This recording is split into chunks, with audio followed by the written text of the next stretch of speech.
Comme on pouvait le craindre, le bilan n'a cessé de s'alourdir ces dernières heures au Pakistan. Il fait désormais état de 100 morts après l'attentat dans une mosquée de Peshawar, mosquée située dans un quartier sécurisé de la police. Cet attentat n'a toujours pas été revendiqué, mais les autorités soupçonnent des représailles menées par des groupes islamistes armés. Les détails et le récit d'Alexandre Ondoa.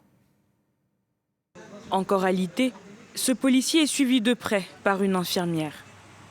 Comme lui, plusieurs autres rescapés ont pu trouver refuge dans cet hôpital après l'attentat survenu au quartier général de la police. Pour chacun, c'est une intervention divine qui leur a permis de survivre. Je me tenais derrière l'imam, là où l'imam dirigeait la prière, quand soudain la déflagration nous a frappés. Et tout était couvert d'une obscurité totale. Le toit nous est tombé dessus. Dieu m'a aidé et m'a sauvé. Nous ne savions pas ce qui allait se passer après l'explosion, mais Dieu nous a aidés. Il y avait une distance d'1 mètre seulement entre le toit et le sol et j'ai vu un trou. Je suis sorti par là. Une voiture était garée à l'extérieur. Le chauffeur m'a pris en charge et m'a emmené à l'hôpital.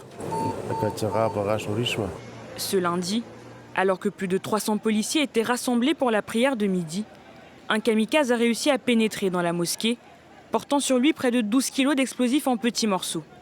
Au lendemain de l'explosion, les secours sont toujours à la recherche d'éventuelles victimes et les familles désespèrent à l'idée de retrouver les corps de leurs proches. Mohamed Zaïd est le fils de mon oncle. Il est gendarme et chauffeur dans la police. Il a disparu depuis hier. Son portable est éteint. Nous avons cherché dans tous les hôpitaux ici, mais il n'y a aucune trace de lui. Nous cherchons partout pour savoir où il se trouve. Selon les autorités, cet attentat a été commis en représailles aux opérations policières visant des groupes islamistes armés. Depuis le retour des talibans au pouvoir à Kaboul en août 2021, les attaques menées par des insurgés contre des barrages ou des postes de police ont augmenté à Peshawar.